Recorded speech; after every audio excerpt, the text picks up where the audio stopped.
जग में और कोई तीर्थ धाम नहीं, फर्ज की खातर मर मिट जाले उनके जो भगवान ने। जो मात पिता के ठोकर मारे मिले 3 लोक आराम नहीं, आना जाना लगा जगत में सुदेह का कोई दाम नहीं। ये सम्मानीय हरि सिंह जी सरपंच साहब 100 रुपए से पार्टी का मान सम्मान कर रहे हैं, इनको बहुत बहुत धन्यवाद। कहा नंद राम पैगाम यही कोई करया कर्म जाया को ना, इनकी सेवा करे बिना होती निर्मल काया को ना। और शरीर के बारे में 2 शब्द आप लोगों के सामने और कहकर के अपने वाणी को विराम देता हूं।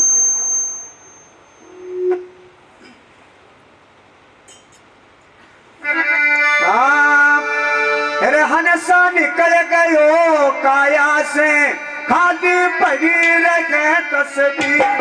हनसा निकल गया पड़ी रहे तस्वीर, खाली पड़ी रहे तस्वीर।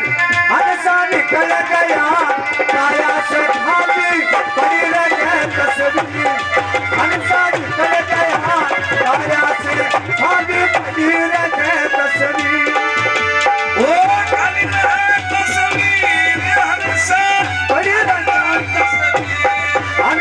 निकल गया काया से, खाली पड़ी रहे तस्वीर। कोई रोवे कोई मल मल धोवे, कोई उठावे चीज। कोई रोवे कोई मल मल धोवे, कोई उठावे चीज। मार मार के मकोयो पायो ले कोई हमला तीर। हनसा निकल गयो काया में, खाली पड़ी रहे तस्वीर। हनसा निकल गयो काया में, खाली पड़ी रहे तस्वीर। माल मुल्क की पून चलाई, चलना चले शरीर। माल मुल्क की पून चलाई, चलना चले शरीर। मार मार के बतो उपायो ले कोई हमला तीर। हनसा निकल गयो काया में, खाली पड़ी रहे तस्वीर।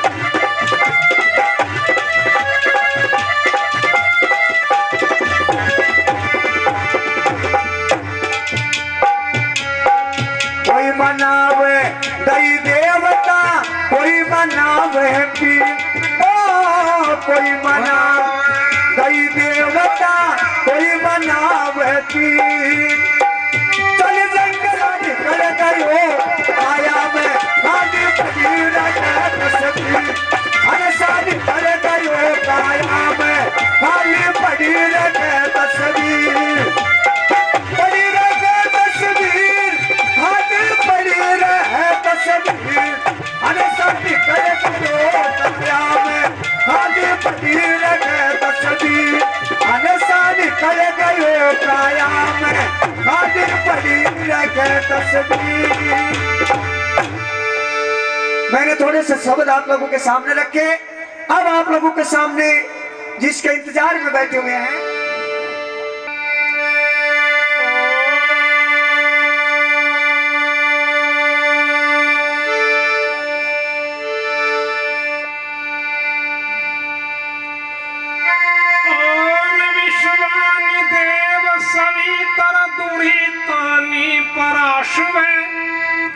यद भद्रम तन्याश।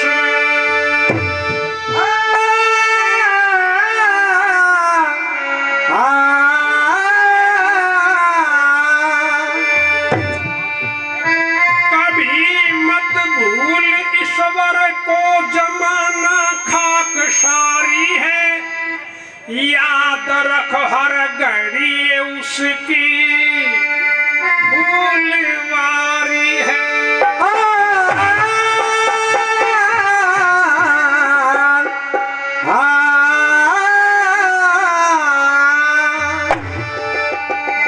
श्वास श्वास में ओम रट, और वृथा श्वास मत खोई। तेरा ना इस श्वास का कभी आना हो कि ना हो। आपके गांव मरलाना में स्वर्गीय श्रीमान प्रभाती लाल जी जो गांव में और आस पड़ोस में सबसे बड़ी उम्र के थे, 102 साल का संपूर्ण जीवन, 21,000 रुपया भी दिया। उसके बाद 2 साल और अपने गांव में, परिवार में, इलाके में बड़े के नाम से जाने जाते थे। जो इस दुनिया में आया है वो जाएगा। स्वर्गीय प्रभाती लाल जी भाग्यशाली व्यक्ति थे। वो पूरी उम्र पाके अपने पीछे भरा पूरा शिक्षित परिवार, ऊंचे ऊंचे पदों पर उनके बेटे पोते सर्विस कर रहे हैं। और ये धार्मिक परिवार आज हमारे बीच में नहीं है प्रभाती लाल जी, और अपने पीछे भरा पूरा परिवार शिक्षित, उनका फल उन्होंने जीते जी भी देखा। और परमात्मा के शरण में जाने के बाद उनकी आत्मा को अवश्य शांति मिलेगी। इस कार्यक्रम में बाहर से आए हुए सभी यारे प्यारे मित्र, गोती नाती, भाई बंधु, आप सभी ग्राम निवासी और पूजा के योग मेरी माताएं, बहनें, बेटियां, आज मेरे समाज में बड़ी भारी कुप्रथा फैली है, जिस कुप्रथा से हम सभी लोग पीड़ित हैं, परेशान हैं, तंग हैं। और इस गाथा को, इस घटना को मेरी माता, बहनों, बेटियों, आप बड़े ध्यान से सुनना। आप सुधर जाओगी तो हमारा समाज सुधर जाएगा। गड़बड़ आप में है। आज मेरे समाज में बड़ी भारी बीमारी फैली, जिसको हमने इज्जत का सवाल बना लिया, और हम सभी लोग पीड़ित हैं, परेशान हैं, तंग हैं। आप कहोगे वैद्य जी वो बीमारी क्या है? वो बीमारी दहेज की बीमारी है। और दहेज, बेटी वाला कहेगा मेरे सबसे गांव में सबसे बड़ा टीका होना चाहिए, और बेटी वाला सोचेगा सबसे ज्यादा पैसे में लगाऊं ताकि समाज में, गांव में मेरा नाक बना रहे। पर ज्यादा पैसे देने से, दहेज लेने से और देने से नाक नहीं बचाएगा, नाक कट के मान लेगा। आप कहोगे वैद्य जी नाक मारा कैसे कटेगा? हम एक दूसरे का नाक छोड़ते नहीं। एक आदमी ने अपनी बेटी की शादी में दे दिया 51,000 रुपया, दूसरा सोचेगा कुछ भी करी इसको नीचा दिखाना, 61 देगा, उसने 61 दे दिए। तीसरा सोचेगा तो इसकी ऐसी तैसी करे, वो 71 देगा। चौथा सोचेगा तो इसने नीचे दाब, वो 81 देगा। ऐसा बोलो समाज में होता है कि नहीं? हम एक दूसरे को नीचा दिखाते हैं। नाक से आप कुछ भी दे दो, जब भी अगर इस दहेज को देने लेने को आप इज्जत मानते हो और नाक मानते हो, नाक कट कर मानना का मैं एफिडेविट दे सकता हूं।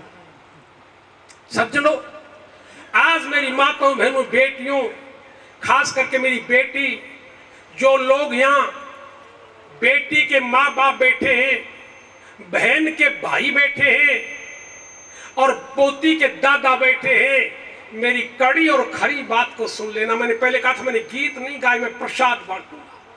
जो बहन के भाई बैठे हैं, जो बेटी के माता पिता बैठे हैं और जो बेटी पोती के दादा बैठे हैं, दो जगह अपनी बेटी का, बहन का, पोती का रिश्ता मत करना। दो जगह है।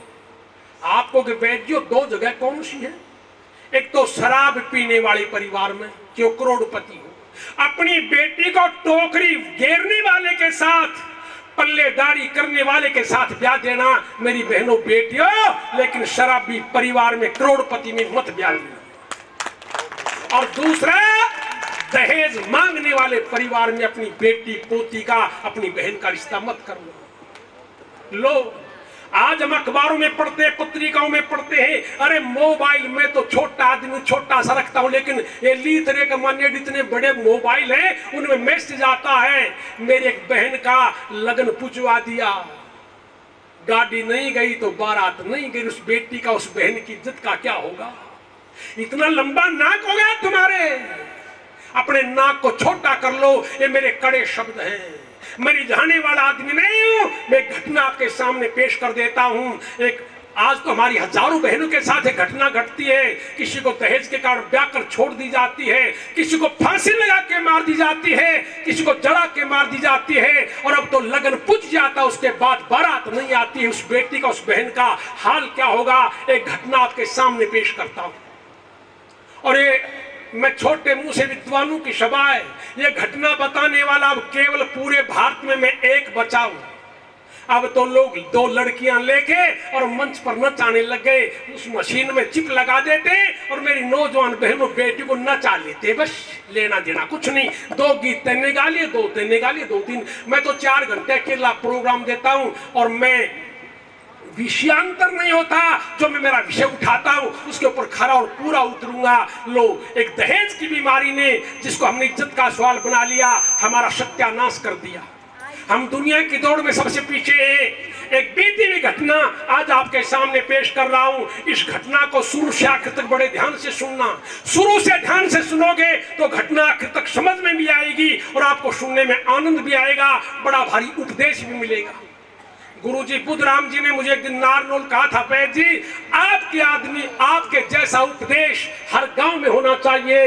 भाई पहले तो मौका नहीं मिला, लेकिन हमारे बाबा गुजर गए तो आज आपके दर्शन करने का मुझे मौका मिला। लो मेरा उपदेश आपको सुना।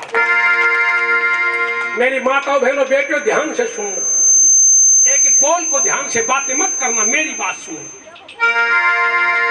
हाँ सरपंच साहब, हरि सिंह सरपंच साहब ने 100 रुपए पे लीजिए। 100 सम्मानीय हरि सिंह जी सरपंच साहब 100 रुपए पहले, 100 रुपए और दे रहे, बहुत बहुत धन्यवाद।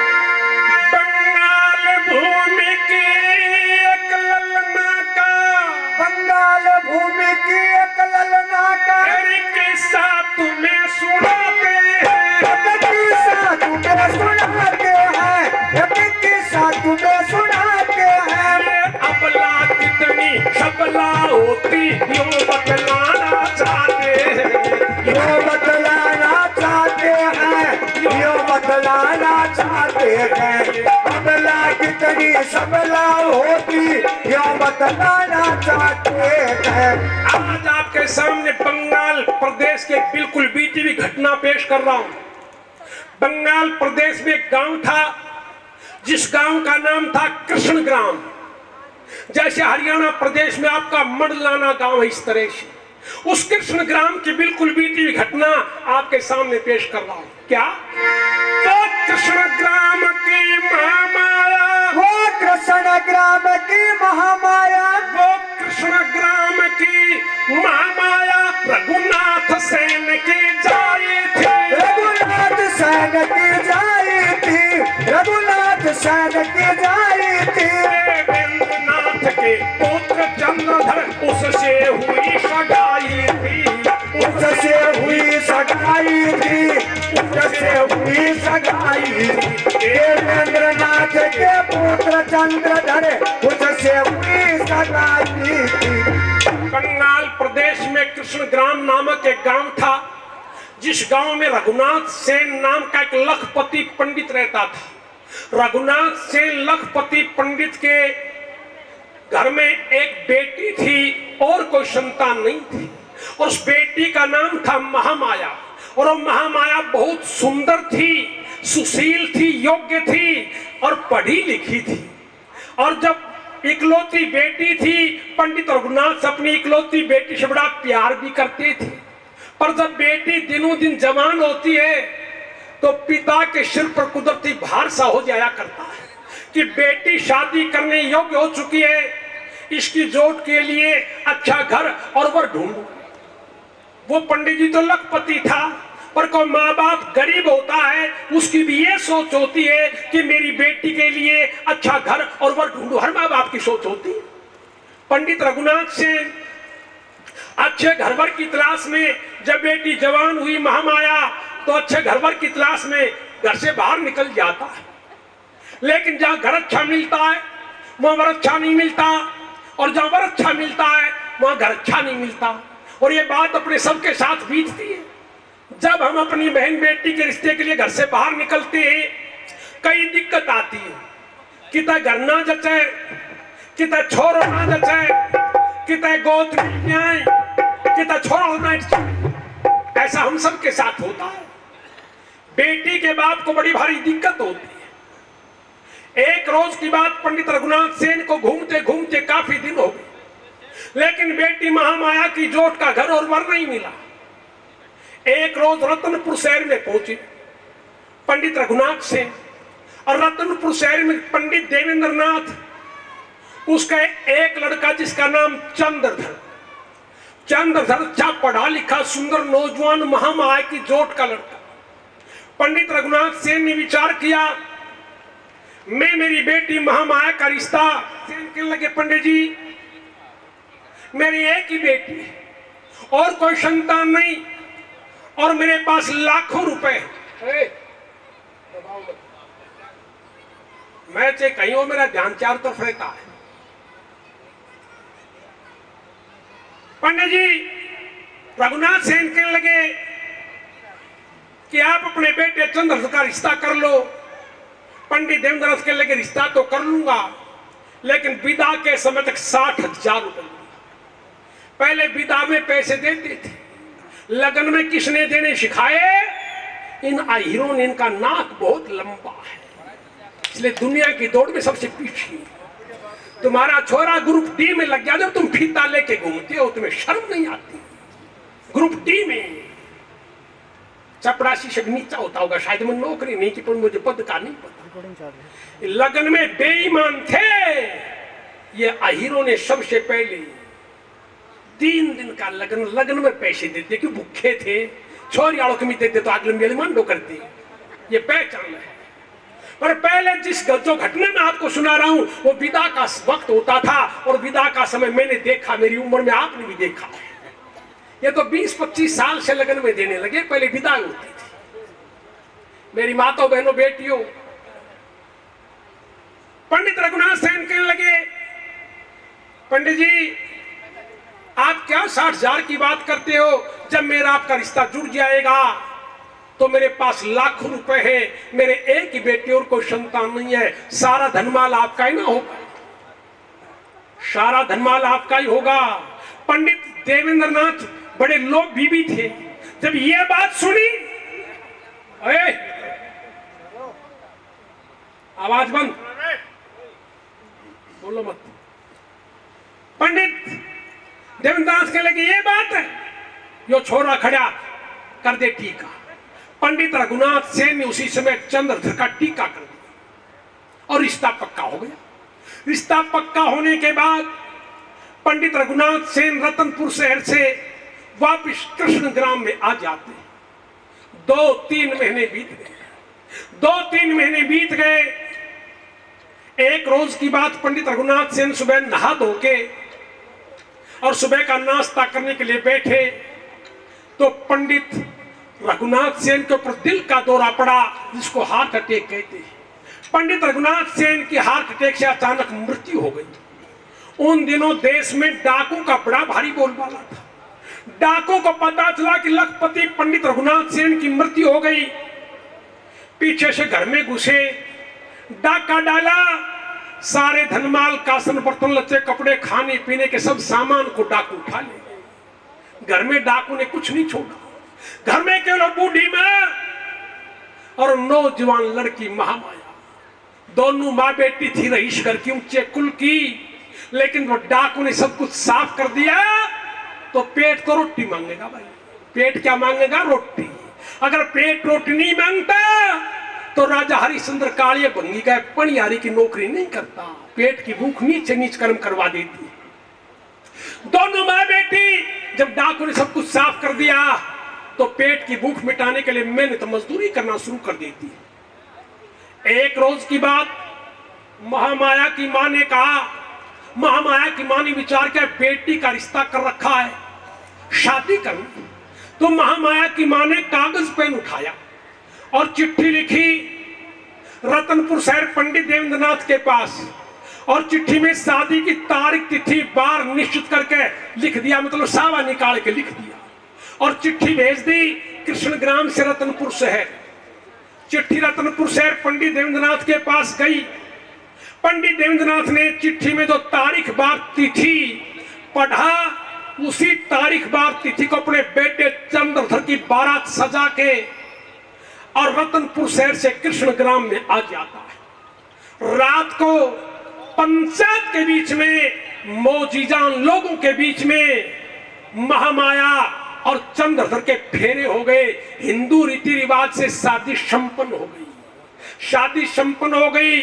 सुबह विदा का समय जब महामाया की मां विदा में भरी पंचायत में मेहनत मजदूरी से कमाया हुआ 1 रुपया देने लगी, तो दहेज का दानव, वो निर्लज, बेशरम, बेहया, अधर्मी पंडित देवेंद्रनाथ भरी पंचायत के बीच में 1 रुपये को फेंक देता है।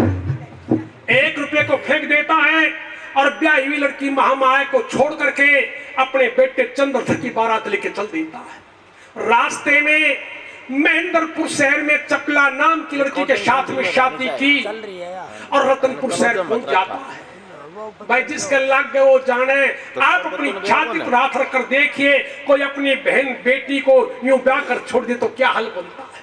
वो महामाया बूढ़ी माँ के पास रहने वाली, समाज की शर्म सबसे बड़ी शर्म है। महामाया घर से बाहर नहीं निकल गई और मैं पेट की भूख मिटाने के लिए मेहनत मजदूरी करने लगी।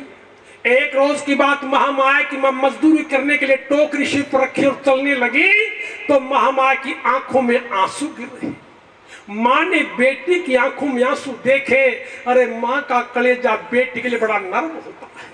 मां कहने लगी, बेटी मेरी लाडली, मेरी बेटी महामाया, ये बेटी तू रोती क्यों है? जब मां ने कहा बेटी तू रोती क्यों है, तो महामाया रोती हुई अपनी मां को क्या बोली। लो ये भजन जो मैं आपको सुनाऊंगा, ये आकाशवाणी रोहतक से रेडियो पर भी मेरे कार्यक्रम में आता है। कैसे, जरा सुनिए।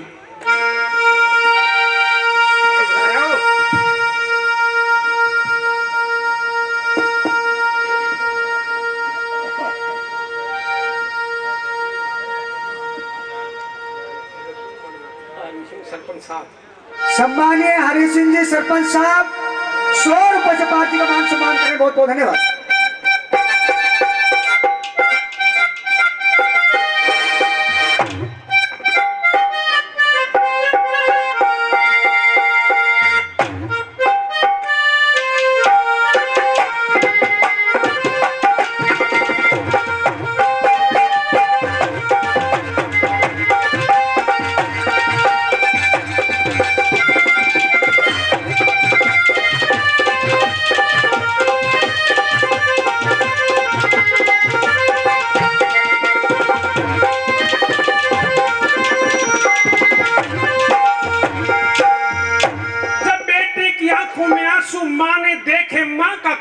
बेटी के लिए बड़ा नर्म होता है। माँ कहने लगी, बेटी मेरी लाडली रोती क्यों है? तो रोती हुई महामाया अपनी माँ को क्या बोली।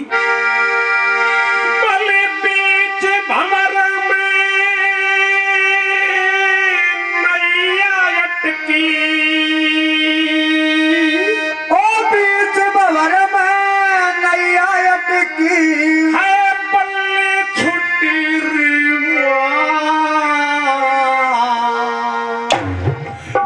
किसके सिर पर दोष धरूं, मेरी किस्मत फूटी। किसके सिर पर दोष धरूं, मेरी किस्मत फूटी। बीच भंवर में नैया अटकी पल्ले छुट्टी। किसके सिर पर दोष धरूं, मेरी किस्मत फूटी। किसके सिर पर दोष धरूं, मेरी किस्मत फूटी।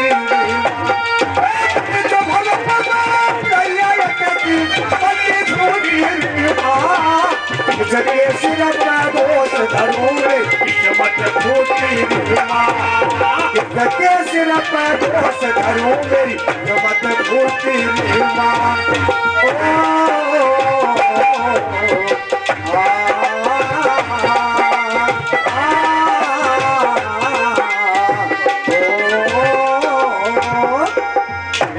भंवर में नैया अटकी पल्ली छुट्टी री मां। जब नाव दरियाव के बीच में जा रही है और पानी निकालने वाली बल्ली हाथ से छूट जाए तो नाव दरियाव पार नहीं करेगी। इसी तरह से माँ मेरे जीवन की नैया मझधार में पड़ी है। ना मैं ब्याही रही, ना कमारी रही। माँ दहेज के कारण मेरे फेरे लेकर मुझे छोड़ दी। माँ मेरे जीवन का आधार क्या होगा? माँ अपनी माँ को कह रही और क्या बोली? धार पतवार नहीं हो नैया निराधार बैरी तूल नहीं मस्तूल नहीं घन घोर घटा सुर पर पहली फूल नहीं मस्तूल नहीं बन गोर घटा सिर पर बैरी मेरे पापों के कारण सिर सौ संकट तू सहरी भूखी प्यासी नहीं गुजारा सिर पर विपद पड़ी पहली भूखी प्यासी नहीं गुजारा सिर पर विपद पड़ी गहरी जहरी मच गया साप मुक्त में मटे तो तेरी माँ सिर पर दोष करूँगे समझ भूली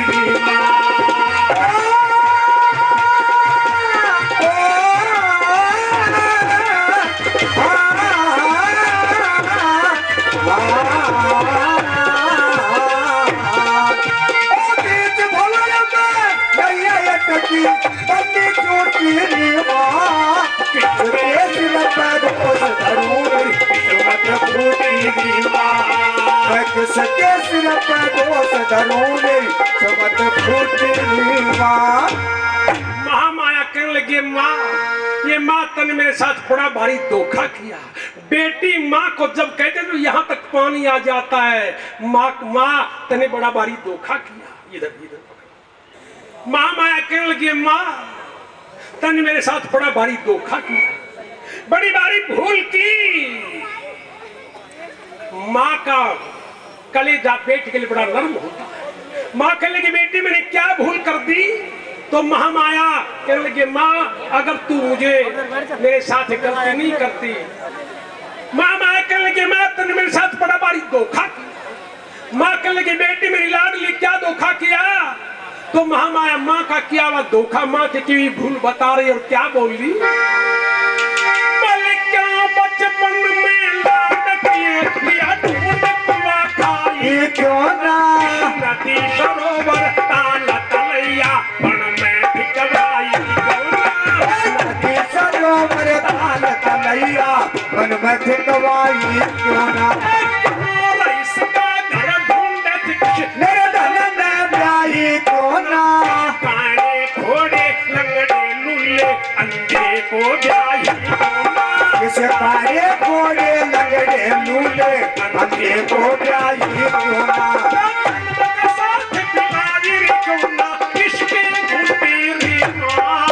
इसके सिर पर दोष धरूंगे समत भूली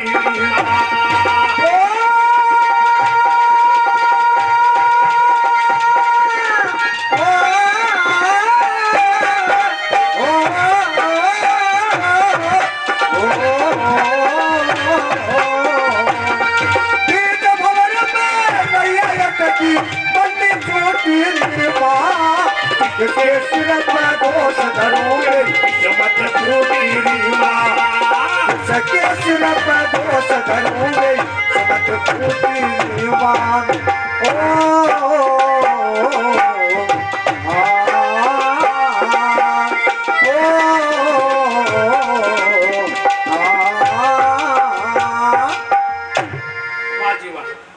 और माँ जब तेने मेरा पालन पोषण किया तो को रईस घर सुंदर लड़का ढूंढने की जरूरत नहीं थी। किसी गरीब किसी काने खोड़े लंगड़े लुल्ले अंधे बहरे के साथ अगर मेरी शादी हो जाती तो आज समाज में इतनी बड़ी मेरी बेइज्जती नहीं होती। माँ ने बेटी के मुंह से जब इतनी बात सुनी, माँ ने बेटी के मुंह से इतनी बात सुनी तो मैं माँ का कलेजा बेटी के लिए बड़ा नरम होता। माँ कहने लगी बेटी मेरी लाडली तू क्या चाहती है? जब माँ ने कहा बेटी अब तू क्या चाहती है तो बेटी अपने दिल की बात माँ को बता दिया करती है, जबकि बेटा अपने दिल की बात पिता को नहीं बताता। माँ ने कहा बेटी मेरी लाडली महामाया तू अब क्या चाहती है? तो महामाया अपने दिल के भीतर की बात अपनी माँ को कह रही और क्या बोल रही? ससुराल मुझे मानेंगे चली तो तुम्हारा फेरों की मैं गुनहगार हूँ क्यों ना मुझको पाएंगे फेरों की मैं गुनहगार हूँ क्यों ना मुझको पाएंगे इसके सिर पर घोष धरूं किस्मत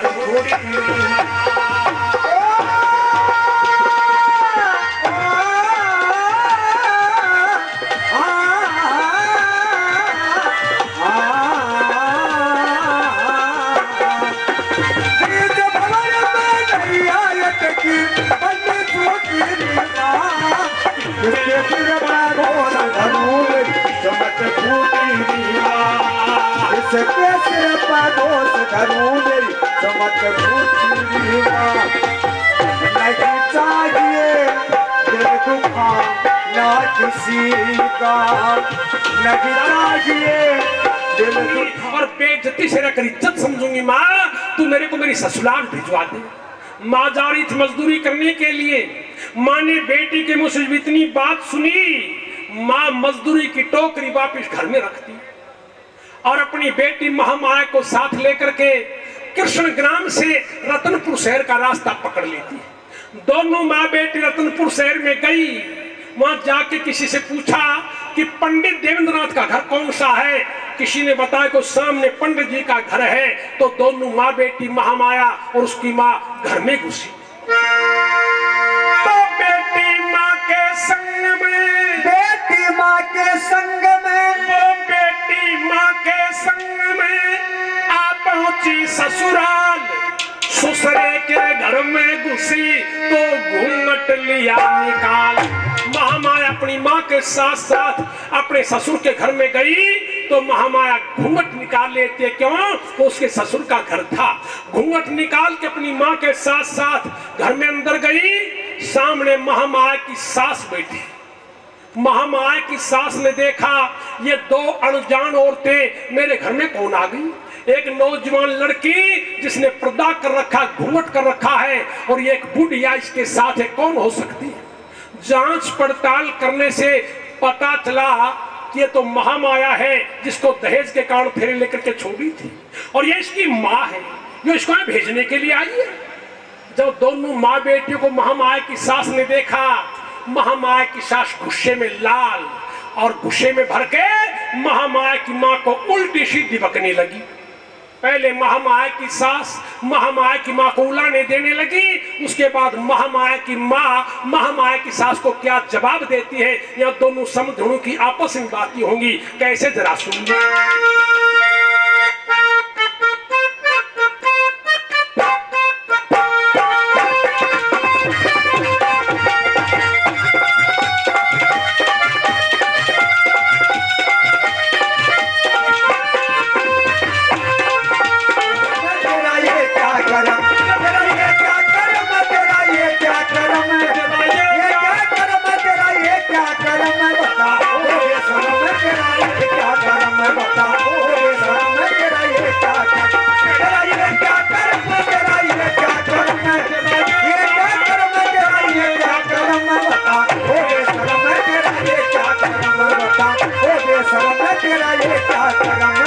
महामाया की सास महामाया की माँ को कहने लगी, बता ओ बेशरम तेरा ये क्या कर्म। अपनी यहाँ भी कई बूढ़ी कह देती आ गई डाका घर की गया घर की कह देती है। महामाया की सास ने महामाया की माँ को धमकाना शुरू किया और कहने लगी, बता ओ बेशरम तेरा ये क्या कर्म। महामाया की माँ हाथ जोड़कर कहने लगी, समधन मैंने क्या गलती कर दी जो ऐसे बोल रही है। महामाया की सास कहने लगी, हमारा ऊंचा कुल तू नीच कुल की। जब तेरी बेटी को ब्याह करके छोड़ दी दहेज के कारण, तेरी हिम्मत कैसे पड़ गई आने की। बोली लेकर बेटी को साथ आई खुला कर माथ, लेकर बेटी को साथ आई खुला कर माथ, लेकर बेटी को साथ आई खुला कर माथ। खोया भर में डराई क्या करम बताओ बेशरम तेरा ये क्या करम, तेरा ये क्या करम, तेरा ये क्या करम है, ये क्या करम, तेरा ये क्या करम है बता। ओ बेशरम तेरा ये क्या करम है बता। ओ बेशरम तेरा ये क्या करम है। अपनी अपनी बेटी को लेकर के यहाँ खुले मुंह आ गई, तुम्हारा नीचा कुल हमारा ऊंचा कुल है, तेरी हिम्मत कैसे पड़ गई? जब माँ ने बेटी के बारे में बात सुनी महामाया की सास से, अरे महामाया की सास का बोल पत्थर सा बन के और महामाया की माँ के कलेजे पे जाके लगा। महामाया की माँ हाथ जोड़ कर कहने लगी, समधन मेरी समधन ऐसे मत बोल, मैं मेरी बेटी को घर आई बहू, तेरी प्यारी बहू घर आई बहू, तेरी प्यारी बहू घर आई बहू, होती गरम में तेरा ये क्या करम है बताओ शर्म में तेरा ये क्या करम, तेरा ये क्या करम है, तेरा ये क्या करम है, ये क्या करम है, तेरा ये क्या करम है बता, ओरे शर्म में तेरा ये क्या करम है बता, ओरे शर्म में तेरा ये क्या करम, तेरा ये क्या करम है, तेरा ये क्या करम, ओरे शर्म में तेरा ये क्या करम। महामाया की माँ ने कहा, समधन गरम मत हो, मैं मेरी बेटी को घरवासा बैठाने नहीं आई, तेरे बेटे ने पंचायत के बीच में फेरे लिए हैं, गर्म होने की जरूरत नहीं है। और महामाया की माँ अगली लाइन में क्या बोली, यहाँ एक एक बोल को आप सभी सज्जन मेरी माताएं बहनें बेटियां ध्यान से सुनना। महामाया की माँ क्या बोली, बोलिए सुता लाडली मुझसे ना पली, ये सुता लाडली मुझसे ना पली, तेरे घर की गली बता मैं तो चली, तेरे घर की गली बता मैं तो चली, पर बहू न टली देख सासू जली, पर बहू न टली देख सासू जली, बात ये ना भली तुम्हें समझा चली, बात ये ना भली तुम्हें समझा चली, महामाया हिली चमक जो बिजली, महामाया की मेरी चमक जो बिजली, जैसे कमल कली अब ही हो खिली, जैसे कमल कली अब की को खिली, लख रूप असल देख सास पिंगली, लख रूप असल देख सास पिंगली, पड़ी गई नरम तेरा ये क्या करम बता, ये शर्म तेरा ये क्या करम, तेरा ये क्या करम, तेरा ये क्या करम, ये क्या करम, तेरा ये क्या करम बता, ये शर्म तेरा ये क्या करम बता, ये शर्म तेरा ये क्या करम। महामाया की माँ ने कहा, ये सुता लाडली, सुता कहते बेटी को, ये सुता लाडली मुझसे ना पली, तेरे घर की गली री बता मैं तो चली, मेरी समझन बेटी का लालन पालन इसके आगे मेरे से नहीं हुआ, इसलिए मैंने इसको तेरा घर बता दिया, चाहे तू उसको रख मत रख, मार चाहे छोड़ चाहे कुछ भी कर, मैं इसको छोड़ के जा रही हूँ। यह कह के महामाया के बाद घर से बाहर निकल गई और महामाया अपनी सास के सामने खड़ी, पर बहू ना टली देख सासू जली, बात ये ना भली तू भी संजा चली। महामाया को सामने खड़ी देखकर सास के दिल में आग लग गई, तन बदन में आग लग गई और बोल तू यहाँ क्यों खड़ी है, तू भी तेरी माँ के साथ साथ चली जा। तो महामाया हिली चमकी जो बिजली, जैसे कमल कली अब ही खिली। महामाया अपनी सास के कहने पर वापिस मुड़ी और वापिस मुड़ी तो महामाया ने घूंघट को ऊपर किया। क्यों ही महामाया ने घूंघट को ऊपर किया, ऐसा सुंदर मुंह ऐसा चमका लगा जैसे बिजली चमकी हो। घूंघट के भीतर इतना सुंदर मुंह निकला जैसे कमल कली अभी हो खिली, जैसे कमल का फूल अभी खिला हो। लखरूप असली देख सास पिंगली, महामाया के असली रूप रंग को देखकर सास पिघल जाती है और पड़ गई नरम।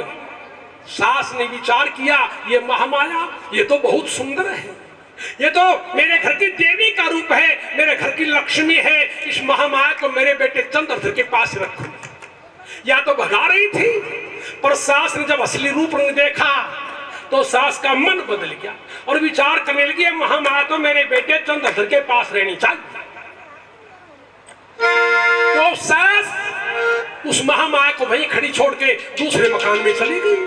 तो उमरावसी का रूप देख हुई दंग, उमरावसी का रूप देख हुई दंग, उमरावसी का रूप देख हुई दंग। हुआ सपना सबंग नंद राम नया दंग, हुआ सपना सबंग नंद राम नया दंग, हुआ सपना सबंग नंद राम नया दंग। ये रहे मेरे संग बड़ी मन में उमंग, ये रहा मेरे संग बड़ी मन में उमंग, ये रहा मेरे संग बड़ी मन में उमंग।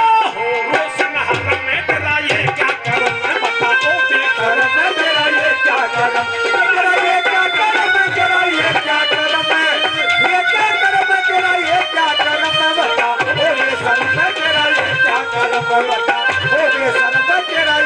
महामाया की सास ने जब महामाया के रतनपुर शहर में चपला नाम की लड़की के साथ में शादी की और रतनपुर शहर पहुंच गया।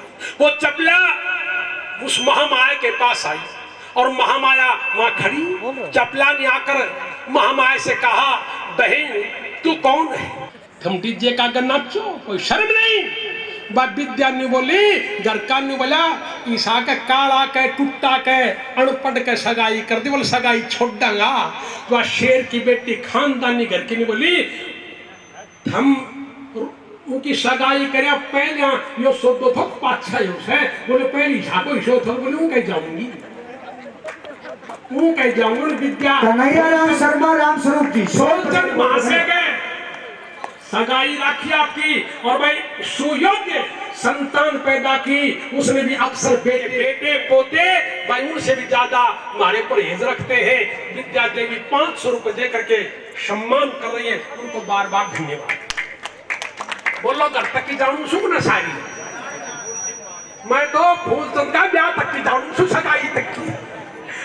सुनो अब मैं और विद्या की साइड इस परिवार से है मुझे ये पता भी और मैंने खुद बताई है बात, दूसरे की बात नहीं मानता, मैं प्रमाणिक आदमी हूँ।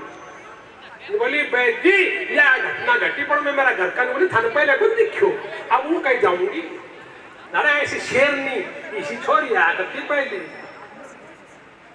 अब सुनो वो महामाया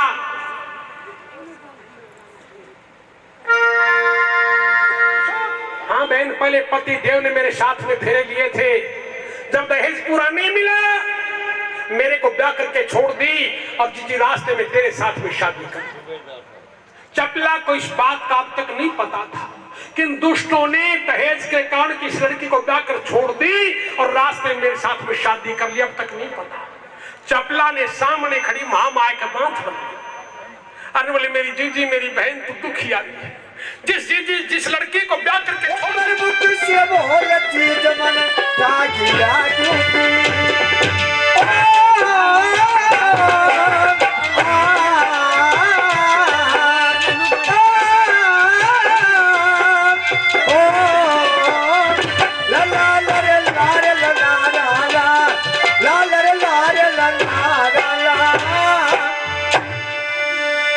चपला बोली जीजी महामाया तो एक बार तेरे मुंह से कही, तेरा मुंह बेरी एक बार कह दे क्या खाएगी भाई भोजन वही मिठाई तेरे खाने के लिए हाजिर कर दूंगी। पहले जीजी तुझे खिलाऊं पिलाऊंगी, उसके बाद तेरे सारे दुख दर्द की कहानी सुनूंगी।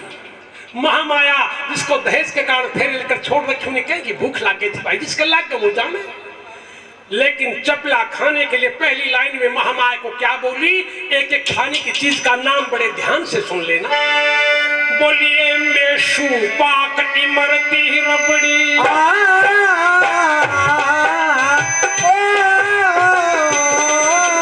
मेशू पाक इमरती रबड़ी खाकर हो आनंद। मेशू पाक इमरती रबड़ी खाते हो आनंद। ये खुरमा खीर जलेबी घेवर अमरस काटे फंद, बहना कला कंद रसगुल्ले दूध मलाई ला दूंगी। ए बहना एक बड़े मुख से बोल चीज मन जाकी ला दूंगी। ओ मन जाकी ला दूंगी, ए दिल जाकी ला दूंगी। ए बहना एक बड़े मुख से बोल चीज मन जाकी ला, ओ दीदी एक बड़े मुख से बोल चीज मन जाकी ला दूंगी।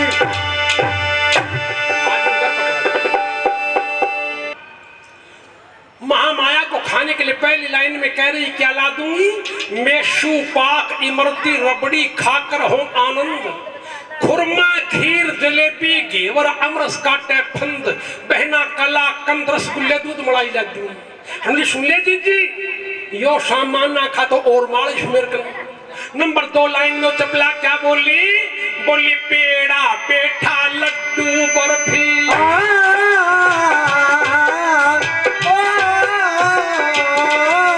पेड़ा पेठा लड्डू बर्फी हलवा कर कमाल।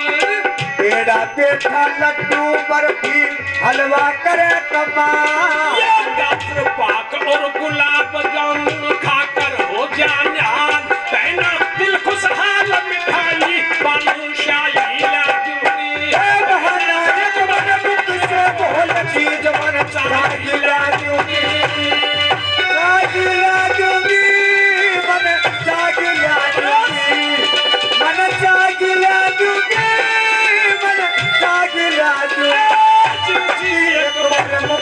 बोल चीज मन चाहिला दूंगी, एक बार मुख से बोल चीज मन चाहिला दूंगी। बोली पेड़ा पेठा लड्डू बर्फी हलवा करे कमाल, गाजर पाक और गुलाब जामुन खाकर हो जा निहाल, बहना दिल खुशहाल मिठाई बालूशाही ला दूं। हमने सुन ले जी यो मिठा मिठा खाने से तेरा मुंह बंद जा तो चरचरा सौदा भी मेरे पास। चरचरे सौदे में चपला क्या बोली, बोली बड़ा पकोड़ा पापड़ भुजिया,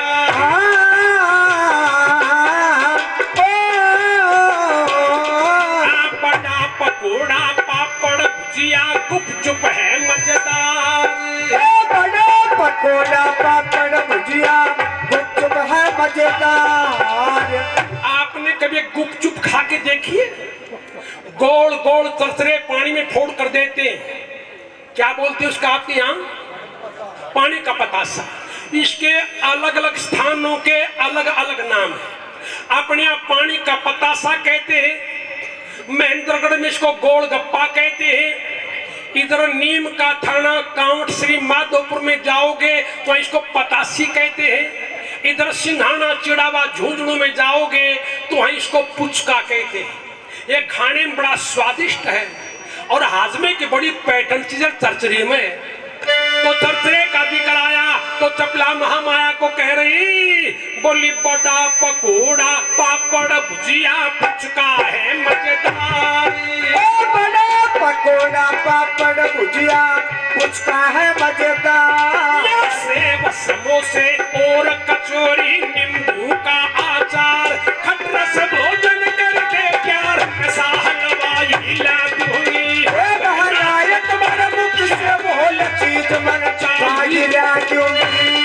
मेरा पुचका मेरा पुचका मेरा पुचका मेरा पुचका मेरा पुचका बड़ा स्वाद खिला जो भान कई दिना की भूखी बाटी जान मन, कई दिना की भूखी बाटी जान मन। मेरा पुचका मेरा पुचका मेरा पुचका मेरा पुचका मेरा पुचका बड़ा स्वाद खिला जो भारत में, कई दिना की भूखी बाटी जान मन, कई दिना की भूखी बाटी जान मन। मिश्री किशमिश काजू पिस्ता और बादाम, मिश्री किशमिश काजू पिस्ता और बादाम, मीठा दाख या अखरोट छुआरे लाते नंदराम, जी जी एक बार लेते नाम वही मैं मिठाई ला दूंगी, एक बार मुख से बोल चीज मन चाहिला दूंगी।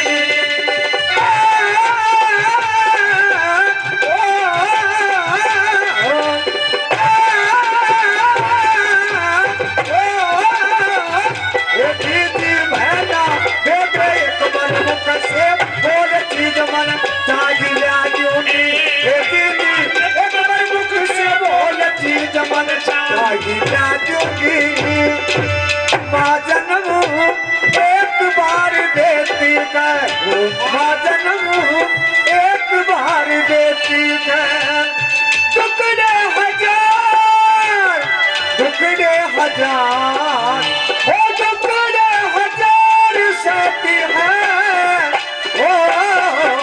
माँ जन्म एक बार देती है, माँ जन्म एक बार देती है। बोली मेवा मिश्री किशमिश काजू पिस्ता और बादाम, ए मिनखा दाख अखरोट छुआरे यो लादे नंदराम, जी जी एक बार लेते नाम वही मैं मिठाई ला दूंगी।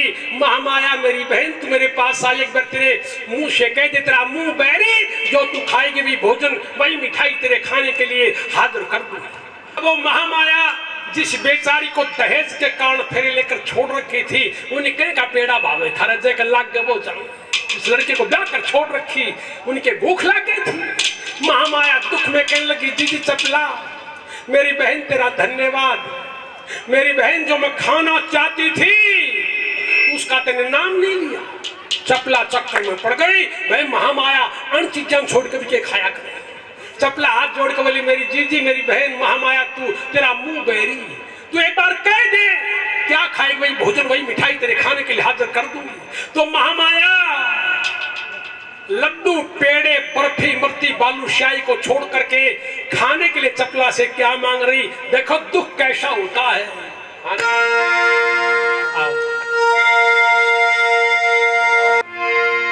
महामाया चपला को खाने के लिए कह रही, जीजी क्या ला दे, देखो दुख।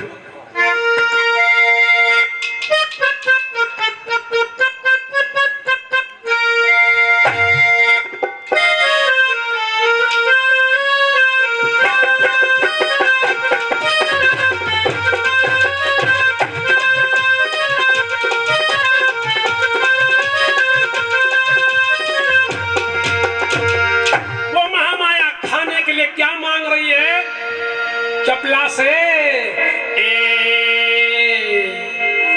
हला हल ल्या तेरी ना समझी। बोली दीदी चपला मेरी बहन मेरे खाने के लिए थोड़ा सा बस इतना सा हला हिला दे।